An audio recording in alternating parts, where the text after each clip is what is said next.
हमारे जो भी कार्य हैं आजकल बिना वार्तालाप के, बिना संप्रेषण के, बिना कम्युनिकेशन के संभव ही नहीं है। हम बातचीत करते हैं, बोलते हैं, तो हमें कोई अपनी अभिव्यक्ति देनी है, अपनी किसी से बात पहुंचानी है, तो हम बोल के करते हैं, लिख के करते हैं। इसके लिए चाहे हम इंटरनेट का ये, जैसे मैं अभी वीडियो के माध्यम से अपनी बात पहुंचा रही हूँ, बोले बिना हमारा काम नहीं है, ख़ास तौर पे आज के आधुनिक युग में। लेकिन क्या जो नहीं बोल पाते उनके कार्य नहीं होते हैं? वो क्या पिछड़े हुए हैं? ये ऐसा नहीं है। जय श्री कृष्णा। मैं आज एक ऐसी विषय पे आई हूँ चर्चा करने के लिए जहाँ पे मौन आपको ताकत देता है। ये मौन होना आपको एक बल प्रदान करता है। ये मौन आपको इतना शक्ति संपन्न बना देता है कि आपका मौन पूरे विश्व में आपको मान सम्मान भी दिला सकता है। जी हाँ, भारत एक ऐसा देश है जहाँ ऋषि मुनियों ने हमें बताया, हमें ज्ञान दिया कि एक ऐसा व्रत है जिसे बोला जाता है मौन व्रत। अब ये मौन व्रत क्या है? क्या हम बातचीत नहीं करें, मुंह से कुछ बोले नहीं, मुंह पे उंगली लगा के बैठ जाएं, तो क्या वही मौन है? मौन का असल में जो वास्तविक अर्थ है बहुत कम लोग जान पाते हैं। ज्योतिष में मैंने फेसबुक के बहुत सारे जो पृष्ठ हैं, ग्रुप हैं, उनमें 2-3 वर्ष पहले मौन के ऊपर एक बहुत अच्छा लेख भी लिखा था। मैं नीचे जो कमेंट सेक्शन है उनके मैं लिंक उसमें आपको दे दूंगी, आप चाहें तो उससे कनेक्ट हो सकते हैं। मौन मौन आपकी लग्न को और आपके लग्नेश को मजबूत बनाता है। लेकिन वास्तविक मौन क्या है, ये बहुत कम लोग जानते हैं। मौन होना चुप होना नहीं है। मौन होना कि आप अपने जो वाणी से कुछ नहीं बोल रहे हैं, शांत हो गए हैं, किसी को जवाब नहीं दे रहे हैं, उत्तर नहीं दे रहे हैं, ये मौन होना नहीं है। वास्तविक मौन होने का तात्पर्य ये है कि आप अपने भीतर के सारे विकारों को उस समय बिल्कुल निकाल दें। यानी आपको उस समय विचार शून्य होना है। आप बिल्कुल विचार शून्य हो जाइए। आप समय निकालिए।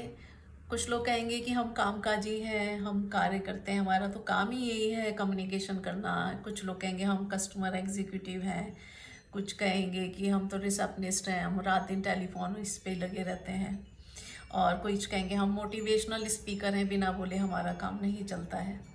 लेकिन आप समय निकालिए। कई बार हम क्या करते हैं कि किसी को अपशब्द भी बोल देते हैं। कुछ लोग जानबूझकर नहीं बोलते हैं, अनजाने में भी निकलता है। तो मौन आपको कहाँ होना है, इसका हमें समझना पड़ेगा कि व्यवहार में इसे कैसे लिया जाए। हम वार्तालाप में भी मौन को अपना सकते हैं, बातचीत करते हुए भी।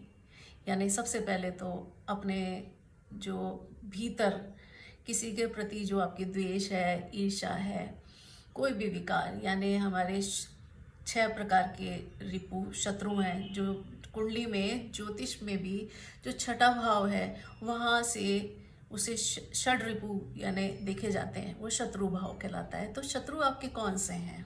शत्रु आपके हैं काम, क्रोध, लोभ, मोह, ईर्ष्या, द्वेष। ये आपके शत्रु हैं। आपके शत्रु आप खुद ही हैं। अपने इन विकारों को जब बढ़ा लेते हैं तो आपके शत्रु बनते हैं। आप किसी के साथ दुर्व्यवहार करेंगे तो आपके शत्रु बनेंगे। आप किसी के प्रति अपने अंदर ईर्ष्या और द्वेष की भावना रखेंगे तो आपके शत्रु बढ़ेंगे। और वहीं से ही देखी जाती है बहुत सारी बीमारियां, रोग। डॉक्टर भी आपको यही कहते हैं कि आप बहुत चिंता करते हैं, आपके अंदर ये तनाव बहुत है। तो आप जब ये मौन व्रत करना सीख जाएंगे और ऐसे समय में तो आपके ये जो षड रिपु है धीरे धीरे शांत होंगे। आप अपने हृदय में एक सात्विकता के विचार उत्पन्न करना प्रारंभ करके देखिए। कम बोलिए। वकीलों को आपने देखा है कि वो शब्दों का मोल जानते हैं, वो अपने शब्दों की कीमत जानते हैं। वो जानते हैं कि वो जज साहब के सामने कोई दलील पेश करेंगे तो उनके शब्द उनको न जाने कितने पैसे कमा करके देंगे। एक ज्योतिष जानता है कि उसके शब्द की कीमत कितनी है। तो अपने शब्दों की कीमत पहचानिए, ये अनमोल है। जब आप किसी को नकारात्मक चीज देते हैं, चाहे हृदय से ही, चाहे अपने कुंठित होकर के अपने भीतर ही किसी को कुड़ करके ही कोई गलत बात बोली, आपका मौन टूटा और आपने उसको जो नकारात्मक एनर्जी या ऊर्जा पहुंचाई वो ब्रह्मांड में घूमती है, वो लौट के टकरा करके वापस आपके पास आएगी। अगर आपने चुगली करी किसी की तो राहु एक्टिव होना शुरू हो जाता है। मौन आपको यहाँ रखना है। आप कुछ समय निकालिए, अपने भीतर इस मौन को जागृत करिए।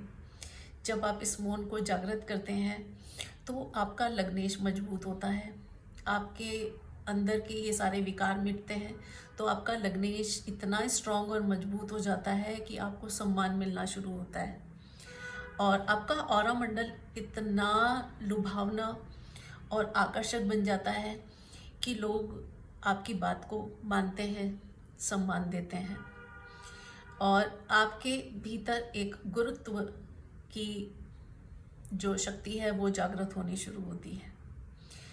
यानी आप अपने शब्दों का इस्तेमाल सही करें, ठीक से करें। सबसे पहला मौन तो ये है। फिर आप कम बोलें और जहाँ बोलना है वहाँ बोलिए। बहुत बोलना भी है तो, लेकिन नपी तुले और सही और उचित बोलिए। इस तरह के शब्दों का प्रयोग करिए जिससे जुड़ करके लोग अपने आप को प्रफुल्लित महसूस करें, उन्हें आपसे बातचीत करके एक सकारात्मक ऊर्जा महसूस हो। फिर भी आप सप्ताह में एक बार ये मौन व्रत जरूर करिए, जहाँ पे आपकी ऊर्जा भी कम खर्च होती है। जब आपकी ऊर्जा कम खर्च होती है तो आपको एक शक्ति मिलती है और ये शक्ति ही आपको चार्ज करती है। जैसे आपने देखा है कि जो कोई भी कार हो, व्हीकल हो, कोई भी गाड़ियाँ हो, उनको एक फ्यूल की आवश्यकता होती है। तो मौन आपका एक फ्यूल का काम करता है। वो एक कूलेंट का काम तब करता है जब आप मौन होते हैं, तो वो उसके अंदर हम देखते हैं इंजन गर्म हो जाता है किसी भी मशीन का, तो हम उसमें वाटर या कुछ ना कुछ डालते हैं। तो मौन उस तरह से काम करता है। तो जब वो इंजन गर्म हो जाता है हमारे मन का, मस्तिष्क का, हमारे शरीर का, तो मौन हमें वो ऊर्जा देता है। आप एक ज्ञान मुद्रा होती है, आप इससे ऐसे देखिए, ये वाली जो उंगली है तर्जनी, जिसे इंडेक्स फिंगर भी बोलते हैं, और आपका ये थंब अंगूठा, इन दोनों को आप इस तरह से मिलाइए, दोनों हाथों की, और ये साथ की तीनों उंगलियां हैं, इनको इस तरह से सीधा रखिए और इस हाथ की भी इसी तरह से रखिए। इसे बोला जाता है ज्ञान मुद्रा। आप सुखासन में बैठिए और इस तरह से नीचे ऐसे हाथ कर लीजिए। करने के बाद आंखें बंद करके ओम का उच्चारण करते हुए गहरी सांस लीजिए, फिर छोड़िए थोड़ी देर और मौन ओम लंबा सांस खींचते हुए और ध्यान लगाइए। धीरे धीरे आप ये 5 मिनट फिर 10 मिनट ऐसे करते हुए मैक्सिमम आप ये 20 मिनट तक करिए। ये आप अगर ब्रह्म मुहूर्त में करेंगे तो आपको बहुत ऊर्जा महसूस होगी। और अपने भीतर मौन को जागृत करिए, यानी सारे किसी के भी प्रति आपके मन में, हृदय में कड़वाहट है, दुष्विचार हैं, इन सबको बाहर निकालिए और विचार शून्य होकर के सिर्फ प्रभु को याद करिए। आपका मौन व्रत सफल होगा। जय श्री कृष्णा। वीडियो आपको कैसा लगा? आप लाइक, कमेंट, शेयर करना ना भूलिएगा। और नया विषय लेकर के आऊँगी, तब तक के लिए जय श्री कृष्णा।